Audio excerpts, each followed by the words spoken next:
भ्रम और झूठ की शुरुआत कहां से होती है? अभी राहुल गांधी जी का आपने स्टेटमेंट दिखाया, क्या करें? 1980 में जब मैं बच्चा था तो मैं लेई बना के कांग्रेस के पोस्टर लगाता था। मतलब 8 साल की प्रियंका जी और 9 साल के राहुल गांधी और 7 साल की प्रियंका जी, मुझे लगता है लाखों दर्शक जो देख रहे होंगे सब दिल में समझते होंगे वो जेड सिक्योरिटी में जाके लेई लगाते थे। समझ जाइए आदमी किस प्रकार की बातें करने की शुरुआत करता है।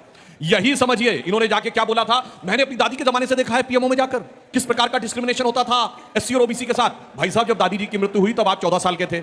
अब ये 11, 12, 13 साल की उम्र में आप पीएमओ में जाते कैसे थे? वो अधिकारी आपको दिखाते कैसे थे? ये तो आपने उन अधिकारियों के ऊपर सवाल लगा दिया। और उसके बाद आप समझ कितना पाते थे? मुझे लगता है समझ तो वही जमाने की अटकी हुई है आज तक, उसके आगे की समझ हुई आज तक हुई नहीं है। अब आते हैं इसके ऊपर जो आज की बात है। देखिए राहुल गांधी जी ने ना समझी ने क्या काम किया कि एसआईआर का केस इतना स्ट्रांग कर दिया है कि यानी अब वो खुद कह रहे हैं कि अगर गड़बड़ हो दिखाई पड़ रही है तो भाई इसकी पूरी जांच होनी चाहिए। अब तो उनके हिसाब से एसआईआर नहीं एनआरसी भी होना चाहिए। दूसरी बात मैं कह रहा हूं, यहां जितने लोग बैठे सबने कहा कि उन्होंने वोट डाला। जब आपने अपने डिटेल्स दिए होंगे तो उसमें एक लाइन होती है ना, मैं शपथ पूर्वक कहता हूं कि मेरे सारे तथ्य सही हैं, अन्यथा